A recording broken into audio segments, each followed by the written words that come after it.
Okay. Welcome, everybody. That's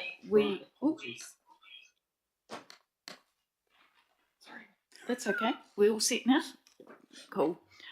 We have a small but perfectly formed team here in the chambers, and most of our members are online. So, welcome. I hope you can all hear me. I will start our meeting with a karakia. Whakataka taho ki te uru, whakataka taho ki te tonga, kia makina kina ki uta, kia matara tara ki tai. E aki ana te atakura, he tio, he huka, he hahu, ti he moriora. Now, we have apologies from Mayor Holbrook, and that's all, isn't it? Yes. Mayor Baker, are you happy to move that apologies? And Councillor Edwards, are you happy to second that? Thank you. All those in favour say aye. Aye, against, carried. Online, we have Mayor Caffel, Mayor Baker.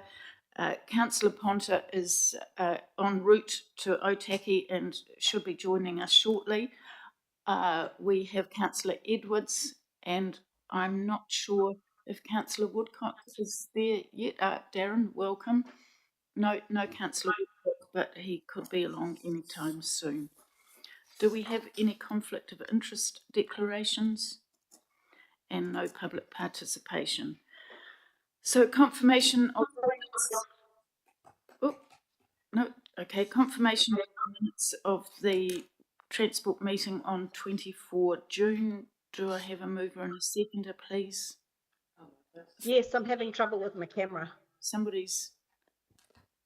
Sorry, Mayor Baker, were you seconding that? Yeah, sorry, I've got trouble with my camera. Oh, that's okay. You look beautiful. Yeah. All those in favour say aye. Against, carried. Thank you. Okay, our first item is an update from Waka Kotahi, NZTA. Over to you, Emma.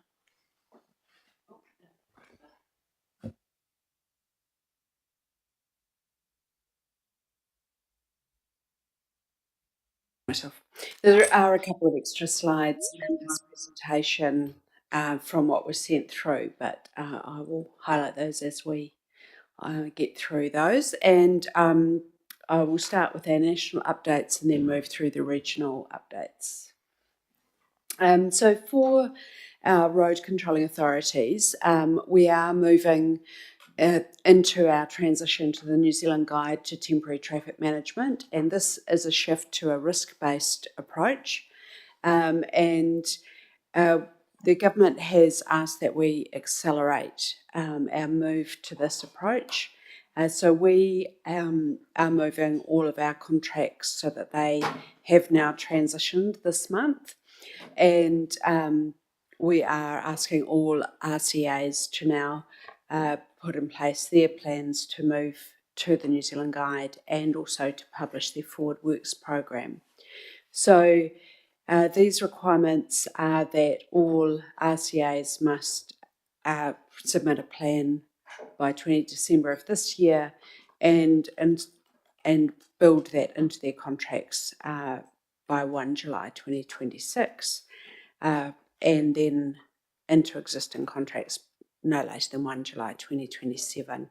And we are seeing significant benefits from the move to the New Zealand Guide and the ability to take that risk-based approach to temporary traffic management. In addition to that, we are asking a number of RCAs to move to publish their full Forward Works program. Obviously, this enables greater visibility over what's coming and also enables all of the RCAs to plan disruptive works in ways that minimise the impact on the travelling public. So those are things that we are working through with each RCA at the moment. Another thing that we are working through that does impact on works for utility providers and also RCAs that intersect with the state highway network is that we are looking at we have implemented a trial of centralised coordination of state highway traffic management plans. So that means that anyone who is wanting to do work that impacts on the state highway will go through a centralised process that has started in September. And again, this is about trying to make sure we've taken a really coordinated approach and, as much as possible, avoiding situations where we're putting down new seal and then utilities are coming in immediately afterwards and digging up new seal, which we'd rather not do. You will have all been aware of the implementation of the new speed rule, and we're now working across the state highway network to make sure we have our variable speed limits in place for all schools with gates onto state highways before 1 July 2026. That process has already started, and councils are working on the process for schools opening onto local roads.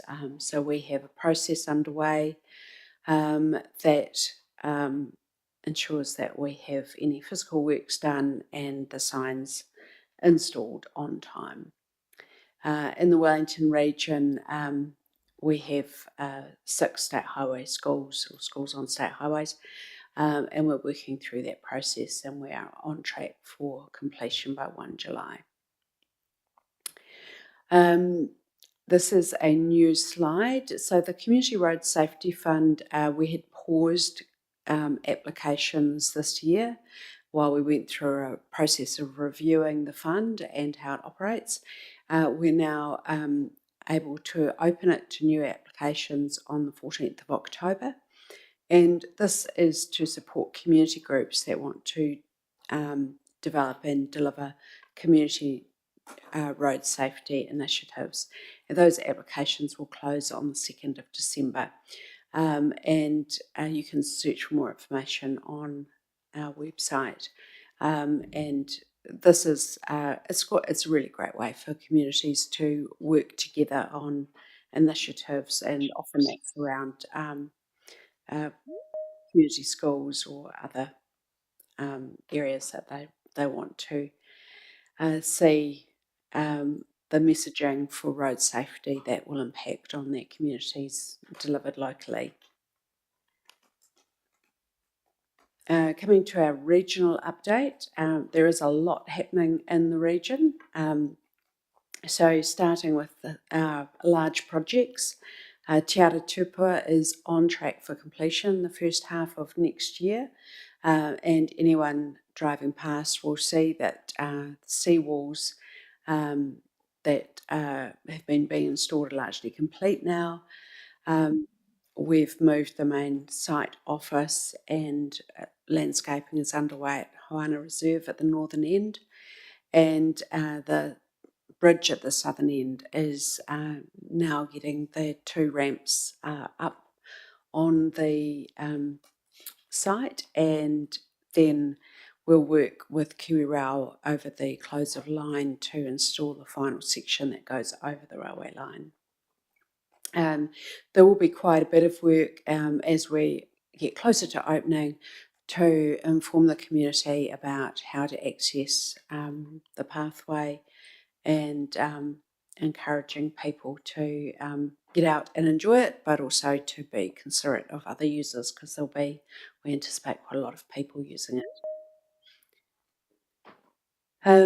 On Friday, we had the official sod turning for the Melling transport improvements, which are part of Te Wai Takamori o Te Awa Kairangi, and we have work underway through the early works part of that program to prepare the site, to put in place the haul road, and to get the work underway on relining the sewer, the main sewer. So these are also all really important.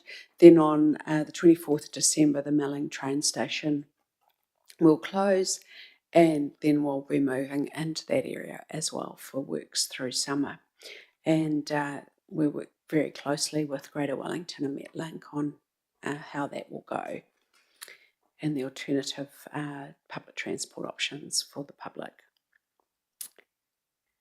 State Highway 58 safety improvements. We now have the final construction phase underway, and so we are building 2 roundabouts, one at Moonshine Road and the other at the Murphy's Flighties Road intersection, and installing roadside barriers, centreline wire rope barriers, and also widening some of the bridges through that section. So that is got off to a really good start. There are obviously traffic management in place through the corridor, and we're really just encouraging everyone to pay attention to that, to travel at 50 k's through the site, and that will help everyone move through smoothly and also allow the local residents and businesses to be able to turn in and out of driveways safely through the worksite. So that is really important to ensure that everyone keeps safe through there. We had a public drop-in session, couple of sessions earlier the month, and we had a great opportunity to talk to local residents about everything that's happening on the corridor. Roads of national significance, we have 2 in the region, so the Petone to Granada and Cross Valley Link Road. Now, just reminding you, the scope that was approved in October of last year is for a 4-lane medium barrier separated highway with that graded connections to support housing and the feasibility study of Cross Valley Link. So it is in the final stages of the assessment, and we expect to advise the public of the next steps in the not too distant future.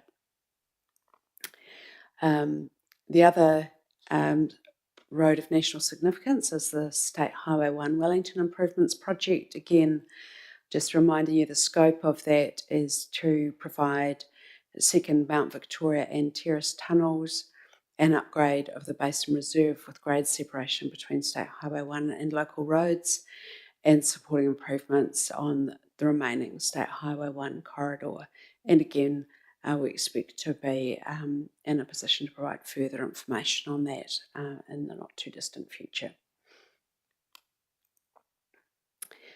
Heading north in Pekapeka to Otaki, the revocation work there is proceeding, and we have the shared path has already opened, and we're into the business precinct now and doing work on pavement, the intersections, and ensuring that obviously we then have good access for all the businesses through that process. And the speed consultation on the old State Highway 1 into Horo and Otaki got underway on Monday, so people can go online on our website to make submissions on that consultation. On State Highway 2, we've got work underway at the moment and carrying on through the next couple of months to upgrade the Moonshine Hill Road intersection on State Highway 2. And this is the access to Riverstone Terraces.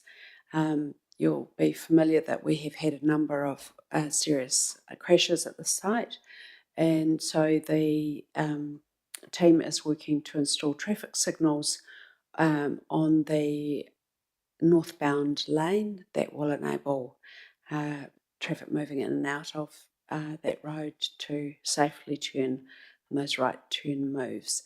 And along with the summer works program, we have quite extensive work to manage traffic right through State Highway 2, which I'll speak to in a moment. There has also been a speed review undertaken for the section of highway from just south of the intersection through to Whakatiki Street. So that is also underway, and we'll be announcing the outcome of that in due course. Maintenance program. So last year's maintenance program, we had an ambitious target to have 130% of the expected program undertaken, and we achieved that. And we've also met our 24-hour pothole response during the 24-25 year, and there's some stats there about the number of activities that the Wellington Transport Alliance has delivered. Now this is another new slide from the pack you were sent.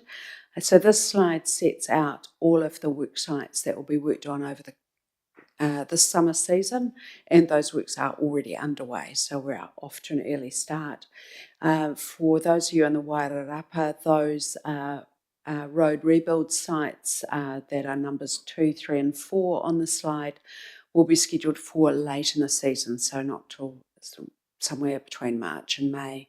But we'll go through the same process of working with local communities as we did with the last season's program. But that's, again, another big program of work, ensuring that we are really looking after our existing asset and looking after the travelling public. So the road rebuilds, Kuku and Ohau are underway already. So that's good progress being made there, although this weather's not particularly helpful for us. And then we have the Wairarapa rebuilds taking place next year. Major resurfacing will be happening on State Highway 2. So we've got the maps there showing some quite significant sites, but we'll also have later on in the season, so starting in November, the State Highway 1 resurfacing work. So Vivian Street is one that we have to manage quite carefully because it has big impacts in the city. And then Naranga Gorge, Jarden Mile in January, which again has quite major impacts, but that is scheduled for a much lower volume time of the year. Transmission Gully, so we have, as you'll be aware, we've taken over the PPP and we have a significant works program underway now to complete all of the elements of the project that hadn't been completed at the time we took it over and resolve the outstanding consent conditions. And we've also signalled that we will be doing quite significant pavement remediation as well. And that work program we expect to confirm early in October, and we'll be advising local councils as well as the travelling public about what will be happening in that program. We have work underway to resolve the roundabouts on State Highway 58, and so we are connecting those roundabouts into a dog and bone format, and that will remove the remaining cones that are at the interchange there. And we have work underway to remove the spoil piles at Lanes Flat, and we'll then be able to complete the planting work at Lanes Flat, which I know has been eagerly awaited by the local residents and the council. And there is a significant amount of other work. So, for example, over 200,000 plants were planted this planting season through winter, and if you're driving up the road, you will definitely be seeing those plants. They're quite visible along the roadside. Ventia is doing the construction work, and then we'll have other contractors working on different parts of the project. Also of interest on Transmission Gully and the Raumati Straits, we have been consulting on speed limit. That consultation has completed, and we're just working through all of the assessment of that, and in due course we will take a recommendation to the Director of Land Transport and be able to advise the public of the outcome of both of those speed consultations. The Raumati Straits one, we do have some challenges there because we have very narrow roadside margins there, so that is probably more challenging part, but we're just working through that at the moment. And across the region, we see the drawdown of funding happening. So the pale blue columns here is the 3-year spend profile. Dark blue is what's already been drawn down by the different councils, and the hashed area is where we thought the expectation was that this year's would be aligned to that in order to address to meet the full year, a full 3-year NLTF. We see some areas are behind at this stage. That's not a surprise. We often have projects that are signalled over the 3-year period that are a bit slower to get underway. So we're not seeing a major concern at this stage of the cycle. So that is the presentation.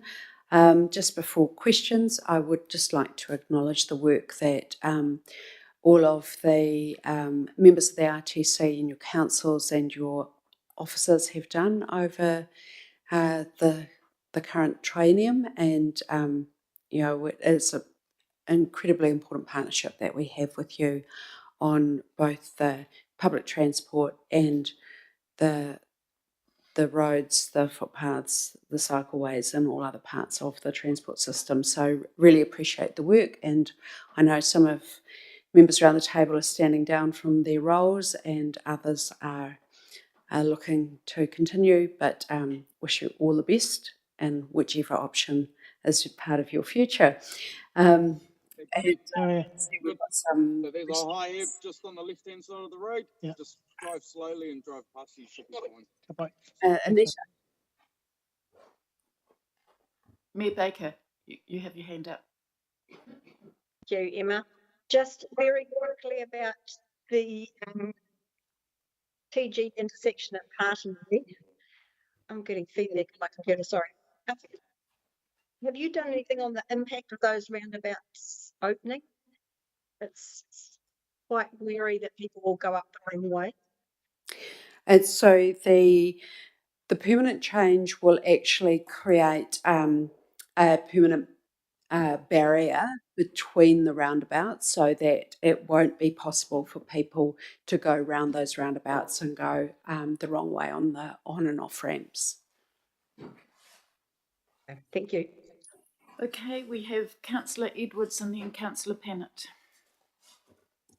Thanks, Emma, for the report. I'm just wondering where the project is to install traffic lights, State Highway 2, Carter Street, Owen Street.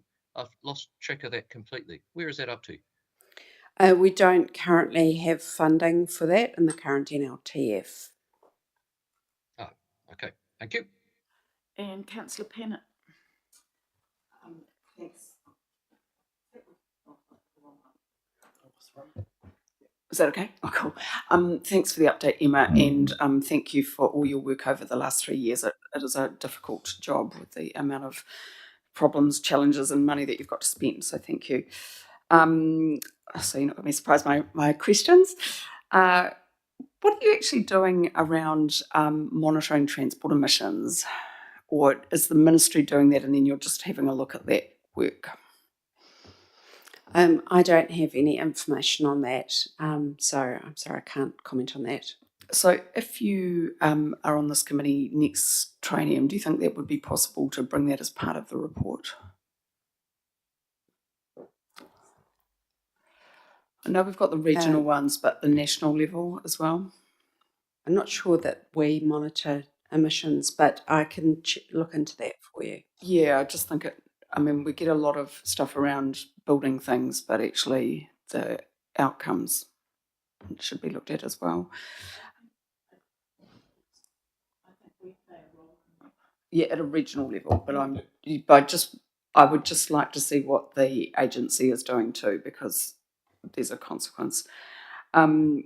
Just on the speed limits, look, it's good that anything's being done to protect kids, but it's your understanding that nothing else will be done on that front? Under the setting of speed limits rule, we have a clear process for reviewing speed limits on sections of state highway, as councils do on local roads.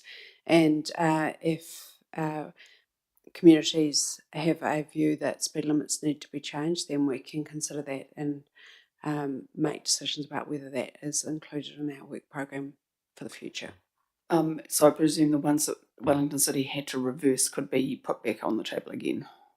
So Wellington City Council, as road controlling authority, can look to make changes to its speed limits, providing those changes are done in accordance with the speed rule. Okay, reversing. All right. And just the last question. Just about, we've heard a bit about cycling, but walking, monitoring what's going with walking. You did mention one shared path, but I mean, have you got anything to say about that too, or can you again include those in your updates next triennium? Yeah, so the current for the current NLTP, the walk-in cycling class is fully committed with projects, Okay. so they're all in there. So the opportunity for the next year really is for road controlling authorities to identify what they want to see in the future and put that in the RLTP, and then that can be And then it goes considered. through for the funding, but it's still yeah. Okay, thank you. Next we have Councillor Woodcock and then Mayor Cahill. Thanks, Adrian. Firstly, apologies for getting here a little bit late. I had an unexpected incident at work crop up. Couple of things just on the page there that come up about maintenance being done. It said 4.7 meters of wire rope barrier. Was that supposed to be kilometers or? It probably is. Sorry, I don't have the slide. Yeah, but there isn't a huge amount of new wire rope. Oh, in the past season, we did put quite a bit in on State Highway 2 Yep. from between Silverstream and apart. So there was probably quite a significant bit there. Yeah, the other bit was the work schedule for the summer. I noticed there's quite a bit in Carterton Marston, but nothing getting done in the South Wairarapa. Is there anything in the future? We do have a few issues in our state highway bits in the South Wairarapa as well. Like the south end of Greydown's in pretty bad state, and a few other bits and pieces. So I was just wondering what's in the plan for the next lot after that. So I don't have the full plan for the next the year ahead. So this is just the current summer plan. So we do have ongoing programs of work across the network that go out for multiple years. So there will be further work scheduled. And if there are areas of particular concern, we can always get the team to go out and have a look at those and determine whether they need to be brought forward. Yeah, all right, thank you. Gary? Hi, Emma. Emma, I just want to take this opportunity because it'll be the last opportunity I have to thank you so much for your report at this meeting, but also at the way that you fronted up to us meeting after meeting. But there's been a lot of difficult discussions on transport, but I've always admired the fact that you've been willing to front up. You've always given us straight answers, and I've really appreciated the relationship we've had with you through the New Zealand Transport Agency. So thank you personally from Marsden District Council for the work you do, and I'm sure you'll continue to do. Thank you. Thanks, Gary. Mayor Mark, Ron. Yeah, thanks, Adrian. Look, yeah, Emma, I just want to, and firstly reiterate Gary's comments and support them. You know, you get a measure of a person by their willingness to front up and take the hard questions. And we know that over this triennium, there have been quite a few challenges. You know, I really appreciate your professionalism, the way you've done your job, the way you've represented NZTA at times when we have been, you know, somewhat challenged in some of the decisions NZTA make. The old saying, don't shoot the messenger, look for the boss. But you've done your job well, so I just want you to know that. The question I have is around the work that you talked of that's yet to be done, finished off at Clearville. Now, I'm taking it that's repairing the ceiling, which is an ongoing issue, and despite all the money that's been spent. Is that correct? Because if that is correct, there's another question I have regarding the Clearville work.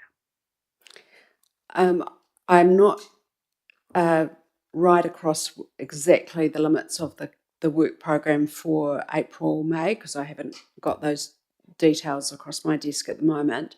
But I can certainly come back to you on exactly the Yeah. extent of that. Well, that'd be appreciated, Em, because I know that we've had ongoing problems with the surface of that, of all that work that was done originally, and it goes on and on. But if that's programmed to be finished off, that'll be a fantastic thing. But the question I do have goes back to a question I raised early on at the Rimataka Transport Group meeting about the safety concerns I had given NZTA's redesign of the roading and the installation of that keyhole turnaround. You remember those discussions? And I said how it was bloody dangerous. Remember that? Okay, because I'm outgoing and I won't be there. I'll only be on the sidelines, Joe Bro ordinary. But I'm not sure if the people who designed that little piece there did it purely on the desktop or whether they actually walked the site to work to understand the implications of what it is they were going to build and what it is they have built. The question I'd like you to take back to people is, will they have a relook at that work? Because what they've created with the entranceway to the Carterton Saddlery is a choke point where someone wishing to turn into the saddlery now hits their brakes and that column of cars behind on State Highway 2 has nowhere to go. There's a barrier close on the right. There's nowhere to go on the left. They've already passed the keyhole turnoff and everything concertinas. We got some big events coming up at Clearville. We got the AMP show, which is getting more and more popular. We continue to have issues with the police and NZTO. Well, I don't, but the AMP Society does over traffic management there. And that little choke point that's created there has on numerous occasions already caused near misses. I doubt very much that those near misses have been recorded anywhere, but they are there and it's pending an accident. And I just want NZTA, not you, Emma, I want NZTA to know that I raised this issue at a meeting and pointed out there is a safety issue looming and that one day there'll be a serious accident. At that point, if there has not been any change to the design, any money spent to widen that road at that point, I will come asking questions of senior management of NZTA. I'm tired of asking and being ignored. At that point, when someone is injured or killed, I will come out. So please go back to them. Please let them know that we think there remains, as they have created a safety issue there. It's particularly as to pertains to people wanting to turn to go into Carterton Saddlery, and there be nowhere to go for traffic that's backed up behind them moving at speed. Can you please do that, Em? That'd be really appreciated. I've taken notes. Thanks, mate. All right. Cheers. Good luck. Thanks, Thank Ron. you. Now, have we got somebody else? Councillor Woodcock. You're on mute, mate. Sorry. Thanks for that, Adrian. I'd just like to back up Ron's comments. Our business, most of our work is in the Clearville area. We see issues all the time with that whole design of all that road around there. And seriously, whoever designed it needs to take a good hard look at themselves. And people need to take a look at what can be done to rectify any problems. But I'd just like to back Ron up. Yeah, thank you. Thanks, Councillor Woodcock. I have a question, please, Emma, with regards to the temporary traffic management change to a risk base. Is that likely to affect how they manage the risk when they're doing work on the hill? Because and I've got my local hat on here, not my chair of the Regional Transport Committee hat on here, because we're not a road controlling authority. But as a local, it's so frustrating to have our only road in and out closed for work, and fully appreciate that we don't want anybody hurt or killed. But we used to manage to be able to do some work on the road without it being closed. Now it seems that everything closes the road, and it would be really good if perhaps the temporary traffic management could be looked at from more of a risk-based approach, and perhaps there's some things that could still give us one lane and allow us access in and out of Wairarapa and Wellington City. So the Remataka Hill was actually already managed under New Zealand Guide to Temporary Traffic Management, and so that is how it is already being managed. It is much more cost effective and safer in terms of what works are able to be delivered under full closure at night, compared to having lane closures running for weeks at a time. So we do get a lot more done, and there's very, very few day closures that occur. And the team works obviously quite carefully to try and enable those managed crossings for traffic in the evenings, and is always able to allow emergency vehicles through. The goal is obviously that by being more efficient, we have fewer closures overall. Thanks, Emma. If I could just make one comment, that perhaps you could consider one more crossing from Wellington to Wairarapa in the early hours of the morning, because if you're on the ferry and it comes in late, you miss your crossing and then you're stuck until 4 o'clock in the morning. So just a comment there. Okay. If there's no more questions of NZTA, thank you very much. And as usual, a very fulsome report and of great interest to us all, I'm sure. So moving on to Mr. Gordon, your final presentation on behalf of NZTA to us. Well, it's Kiwi Rail, not NZTA, but Not NZTA, I'll forgive you, oh my Adrian. God. You can tell it's getting near the end of the triennium. Sorry, Dave. Adrian and councillors, look, before I get into the presentation, there's a lot of public interest about the incident on Friday, so I thought I'd touch on that first, so everybody on the call has an understanding of what we know and what we don't know, and we have written separately to the chair on this matter, so it'll be there. When you have an incident like this, the key safety risk to the passenger is actually the doors being opened and the passenger getting out. So I'll make the first point that the management of the incident itself, I believe, was done extremely well. Transdev staff kept the doors closed with all the inconvenience that went with that, but it kept the people safe from either electrocution by stepping out or because of where the train was, which is on that bridge over the top of Hutt Road. There is really no walkway at all, no safety. So it couldn't have happened in a worse place, so people had to be held in the train, and I think the Transdev team did an extremely good job of managing that.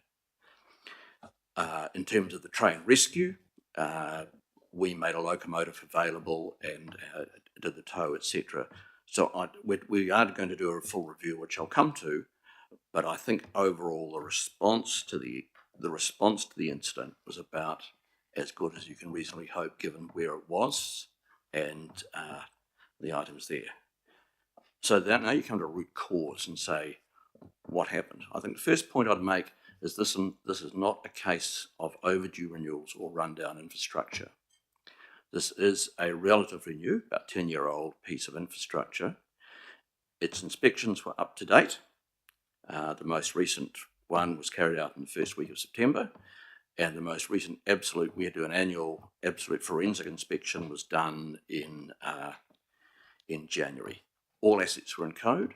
The wire was in code. The wire was no thinner than it should be. So traction asset was in good condition.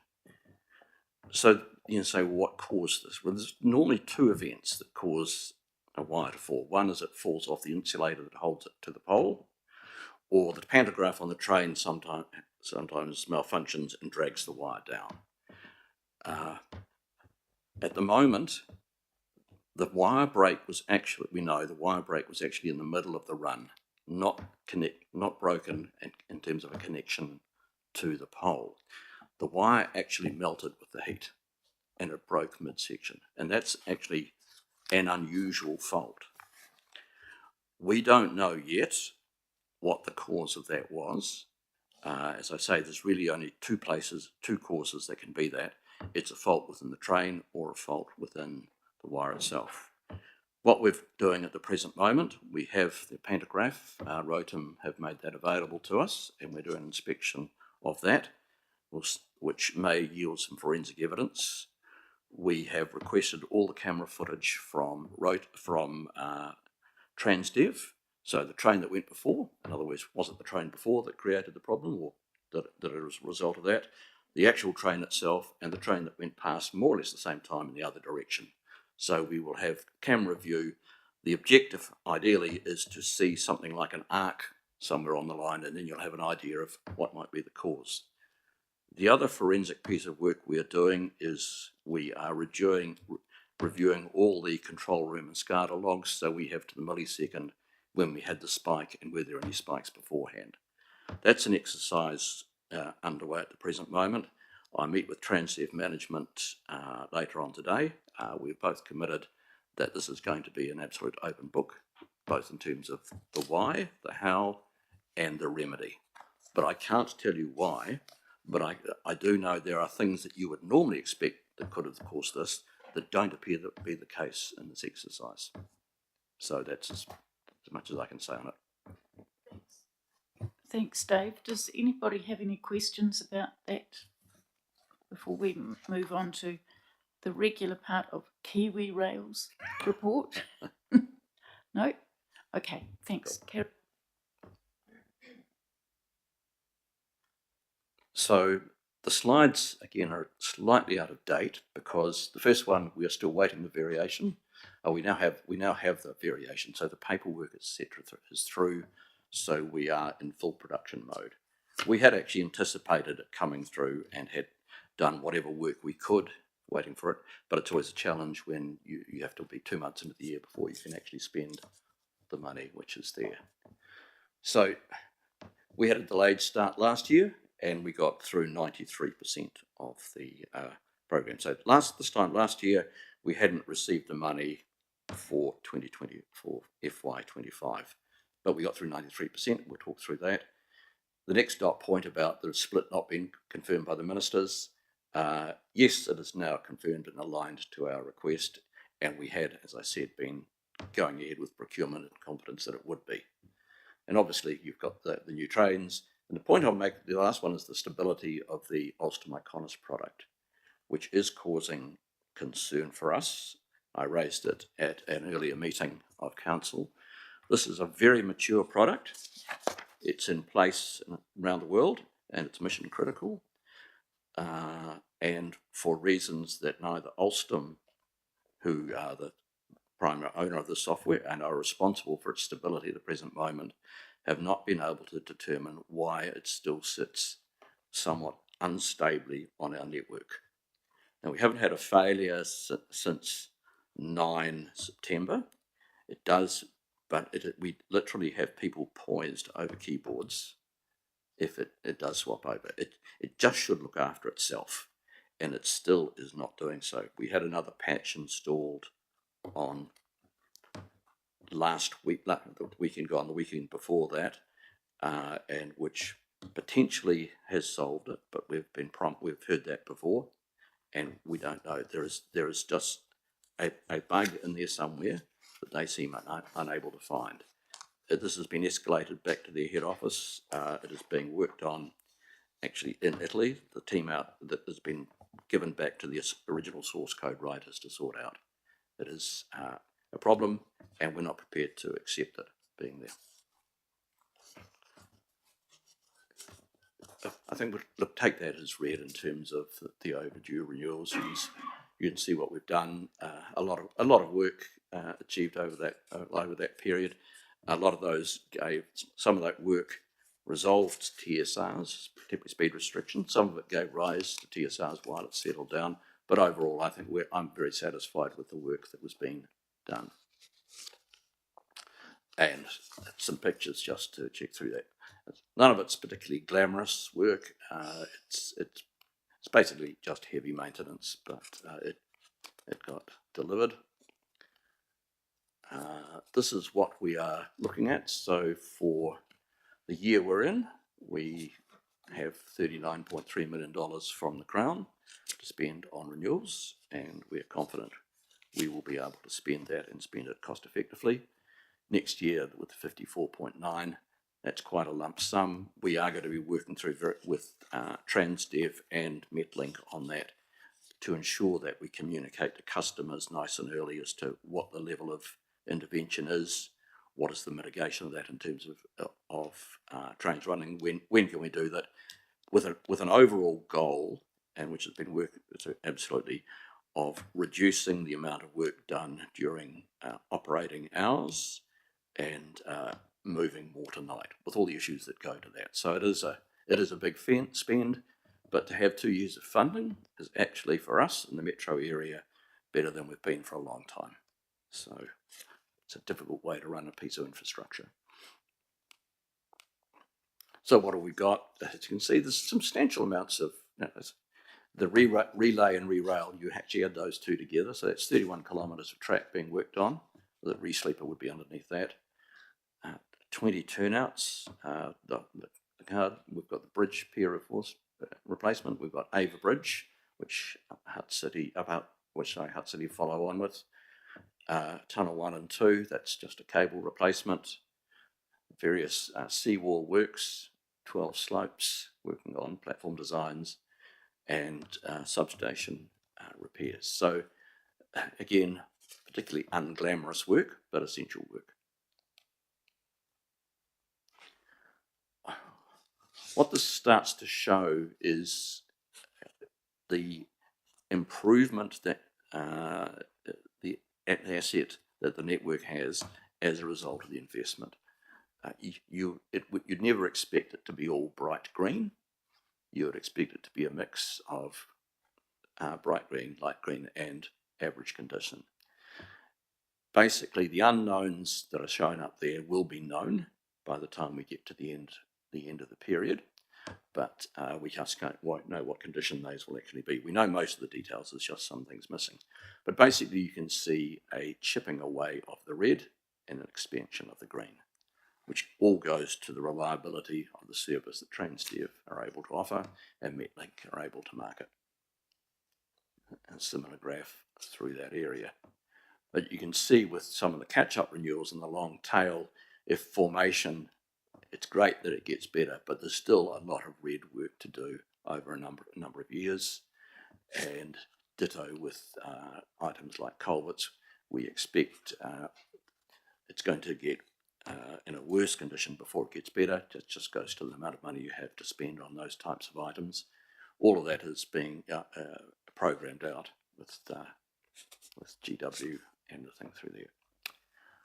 Just talk about our own performance, because this is not what the customer experiences, which is worse than this, but this is what we are contracted by GWRC to deliver to.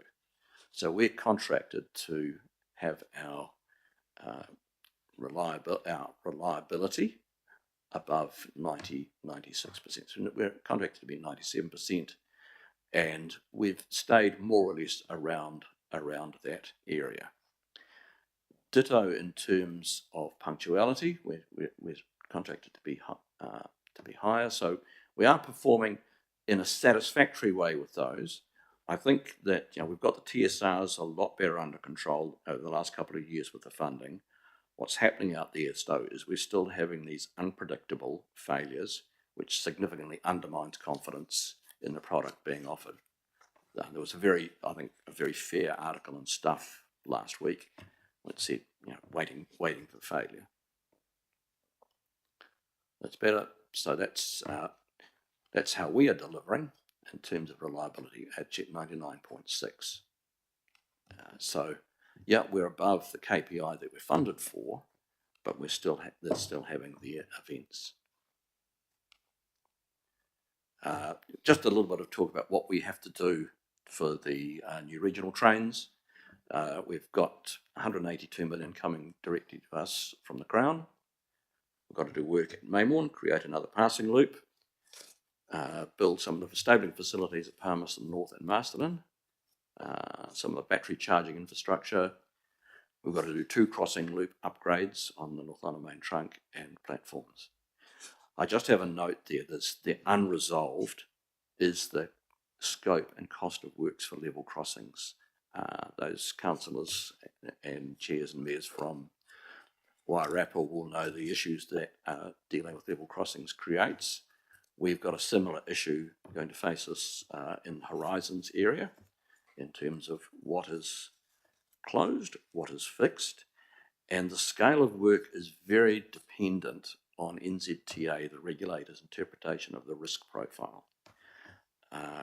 There's a range, depending on the view taken, that is potentially a $16 million cost up to a $50 to $60 million cost. We think it ought to be in the 16 million at the lower level, but it is an unresolved issue, and we will require safety case sign off for that to happen, and for the train operation to start, much like it is for Wairarapa. The operator will have to be satisfied that the network is safe to run on, and that will have to be in their safety case. So there's a bit of work to do on scope around that still. And really closing off, we now have the money for the substations. We are starting work and ordering components for that. All that will be in place before the new trains arrive. It's an essential part of the operation. So much like Emma, I'll say thanks to all councillors who are involved in this. QRail is changing its business slightly. The metro part of the business is being set up as a more discrete element within KiwiRail, and up until recently, the projects part of the business, which I've been responsible for, and the operations part of the business in the metros were separate businesses under separate managers. I'm now accountable for both the operations and the projects. So integrating in both Auckland and Wellington under the one manager, which is myself, and then with 2 regional managers. The Wellington management person has been appointed. He'll be well known to the Wairarapa councils and mayors. That's Andy Lyon. In the new triennium, I will be stepping down from this position and going to a deputy role, and Andy, who will be Mr. Wellington, insofar as rail is concerned, will be the nominee for QRail for that. So thank you for their considerations. Thank you, Dave. Any questions? Iona, Councillor Pennant. Thank you. And sorry, I forgot to apologise for being late. I just had another council meeting. I sent you an email. Yes. Yeah, okay. Thank you. So I'm sorry about that. And thank you to David for the work that you've done over the last 3 years. It's very helpful to have you here. So I'm really, in a way, asking someone on behalf of my colleagues, these 18, I think it said 18 new trains for the lower North Island. What's the end game here? Like, we're going to have better rail connectivity. Realistically, that is a question that can only be answered by GWRC. I mean, the GWRC are buying the trains for its business case. Our job is just to ensure the network's ready for them. But you don't, I mean, does that mean that we're going to have more of a complete network? I mean, you're the train experts. I'll do what I can, if that's okay, and maybe pass to Nigel after that. So the trains on the Wairarapa are currently older carriages and diesel hauled. They will be replaced by the new trains, which will be electric under their hot wire and then run on batteries, so lower emissions. There'll be more services in peak and in off-peak. To the Palmerston North, forgive me if I get this wrong, there's 1 service in and 1 service out at the present moment. That is going to go to 4 in total, so more frequent regional services. Sorry, that's just for passengers, eh? Yes, it is. Yeah, okay. So that is helpful. Sorry, I do have another question, but maybe someone else can go and I'll come back in. Would you like any further expansion of that, Councillor Pennant? Dave summed it up really well. The other thing I would note around the Wairarapa line, which is a critical part of the 18 new units, is the Wairarapa line effectively was coming to the end of life and would have been very difficult to actually run commuter trains or any trains on that line. So it's a critical initiative in that respect. And it also comes with a lot of infrastructure upgrades. Dave touched on some of those, but it comes with upgrades to stations as well, and there's going to be a new depot to service the trains in the Wairarapa as well. So it's a complete transformation of the commuter rail network through into the Wairarapa and up to Palmerston North. Sorry, remember my question. So the key message to the poor people of Wairarapa is that they're going to have a better train system pretty soon, and the problems are going to disappear. 4 years, okay. Yeah, So it's a long. It's still a long haul, but it's a significant milestone to have the Crown funding, along with the GW funding, the Horizons Regional Council funding. It is the guarantee of better times ahead. It's not going to be immediate. It's still 4 years away. But with the work that KiwiRail have done on the Wairarapa line and tunnels over the last few years and ongoing work, and when the new trains arrive, it will be a completely transformed experience, most particularly around reliability on that Wairarapa line in particular, but also up through into Palmerston North. I'll make a comment about the Wairarapa line. 2.5 years ago, we had 18 minutes of speed restrictions. We now have 4. Fixing the tunnel, as Nigel says, the tunnel was end of life. If we hadn't fixed that tunnel and done the work we had, I would have given it a couple of years. It would have been closed. Just the last question I had, which is the Lower North Island is obviously bigger than Palmerston North. Is there any other work being done? I know it goes a little bit outside of our region, but we're wanting some connectivity. I mean, hopefully, in my world, it would be great if we had a whole of country train network, right? So we could stop flying so much. At the moment, the funding regime exists for us is that the regional councils are the ones who have to promote the train services. We provide the tourism train experience, and that's a nice business that people enjoy. But if someone wants to, for example, run a train from Tauranga to Auckland or anything of that nature, it's actually up to the regional councils. We are not entitled to apply for funding for regional trains. Me, If I could, Adrian.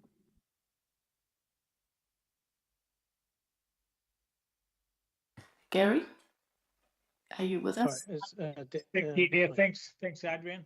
I just first would like to say, David, thank you so much for the work that KiwiRail has done. I must say that here in the Wairarapa, and particularly in Masterton, we're extremely excited about what's happening with the new trains. I don't need to go back on and talking about all the hassle. I mean, Adrian could go on for 3 years probably talking about the hassle we've had with the Wairarapa trains, but it's been, you know, this whole thing has moved forward. We're now in a situation where these new trains are coming, and I think we've just got to, and I think most people in Masterton are now sort of putting the past on the back burner and looking forward to the future, and we're really excited about where that's going. Could I also just make the same comments that I made to Emma? We've had a lot of discussions in recent times with KiwiRail over our Judge Road crossing here. That's caused a lot of angst. Andy Lyon has led that for KiwiRail, and we've really appreciated the honesty and the forthrightness of Andy there. We didn't get exactly where we wanted to get, but at the end of the day, I thought we got a really fair hearing from KiwiRail, and at least we've got a decision which is sort of halfway where we wanted to be. So, look, we're overall looking back on the last 3 years. I'd just like to voice my appreciation from the Masterton Council on how KiwiRail have gone about their work, the fact they've been willing to front up and answer the tough questions, and you've had plenty of those, and looking forward to working with Andy and Co in the future. Thank you. Thanks, Gary. Next is Mayor Mark and then Councillor Ponta. Yeah, it's my day for coattailing my mayoral colleague in Masterton, Gary. Look, I just want to say thanks as well. And yeah, particularly over the rail crossing issue.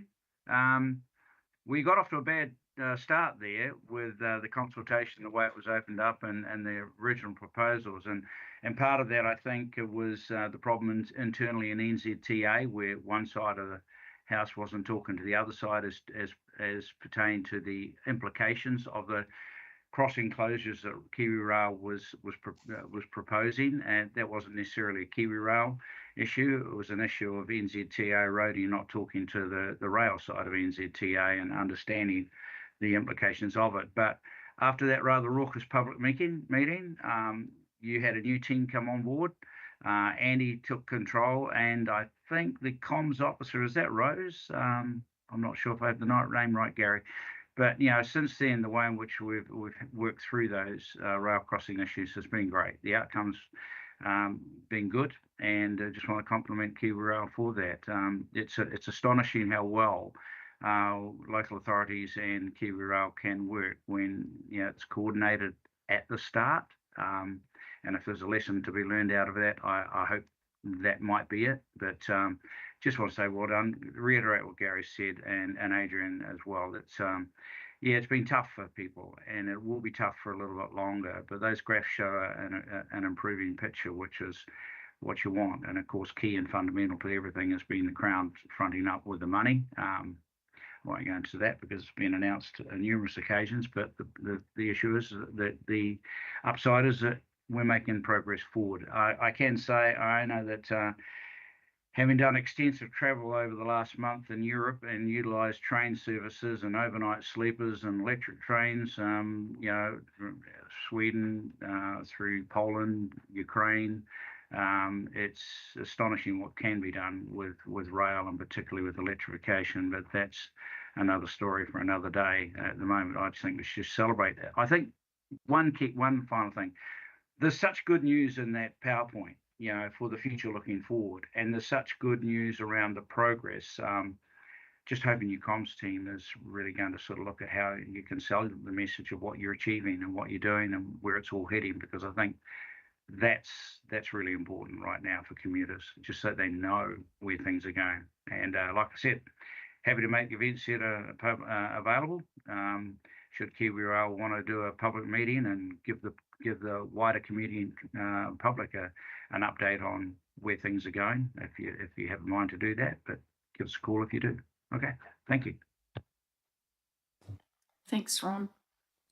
I just have a last question. Oh, sorry, Darren, I forgot you. How could I? I'm sorry. That's right. Just response to Councillor Pannett's last question. The contract we have with Alstom provides for other parties to talk with us and potentially add to that order of trains. So, for example, if Waikato Regional Council, Auckland Transport and NZTA/Kiwi Rail come to an agreement about the Te Huia trains from Hamilton to Auckland and how they will be replaced in the future. The two-hornal trains that we are ordering, that order could be added to with different specs on those trains, different voltage, different platform heights and what have you for the Auckland market. But we have left, I just wanted to assure you that we have left the door open. When we started on this journey, we saw the new two-hornal trains as a potential New Zealand standard that we could lean to as a nation in the future. Thank you, Councillor Ponta. My last question is, Dave, do you see, if I go back one step, pre-COVID, the Wairarapa train, especially in the 4:30 and the 7:05, 9 carriages, chocker, still people standing. And of course, we've had several things that have affected our patronage. Do you see that there's an opportunity now that I guess Kiwi Rail's broken the back of the Wairarapa maintenance that was needed, for us to work together to actually encourage people back on the train, because it was a collective thing between Transdev and Metlink and Kiwi Rail, and it, perhaps when we've got over the block of lines in the hut, there would be an opportunity for us to all encourage people back onto the train. Do you see that as an option? Not only an option, it's essential. As recent as last week, we spent a day with Transdev and Metlink, basically saying how do we set up our working relationship based around a core objective of patronage growth. So we've all got similar targets around patronage growth, all got similar targets around reliability, and how we work as one team to do so. So that is an exercise that will be led by Andy and myself totally different working relationship on a day-to-day basis, because we've got to grow. Otherwise, there's just going to be more cars coming into the city, which is no point for anyone. All right, thank you. That brings our formal part of our meeting to a close, and I will close very shortly with a karakia. We do have a short workshop. If there is a separate login, and we're not anticipating that it will take a long time. So if after I've closed the meeting, maybe 5-minute break so people can visit the bathroom or whatever if they want to, and then we will come back together for our workshop, which, as I said, is short and informal, but I would appreciate it if you could give us the time to do that. So thank you everybody who has taken part in the Regional Transport Committee this triennium. It's already been mentioned that we've had some difficult conversations, but everybody's participation has been very much appreciated. Anuhia, Anuhia. Oh, yep. Could I just take the chance to say thank you to you, Adrian, for your amazing chairing over the last 3 years. We've all kind of got different opinions. You've been very tolerant of mine and very even-handed, so I really appreciate that. That's exactly what the kind of skill set you need in a chair. So, yeah, thank you. Thank you, Councillor Pennant. Yeah, thank you. Anuhia, Anuhia, Anuhia ki te uru tapanui, ki wātia, ki mama, tinako, ti tinana, te waroa I te ara takata, koe ra rongo, whakarie aka ki runga, ki tina, tina, hui e, tā ki e. 5 minutes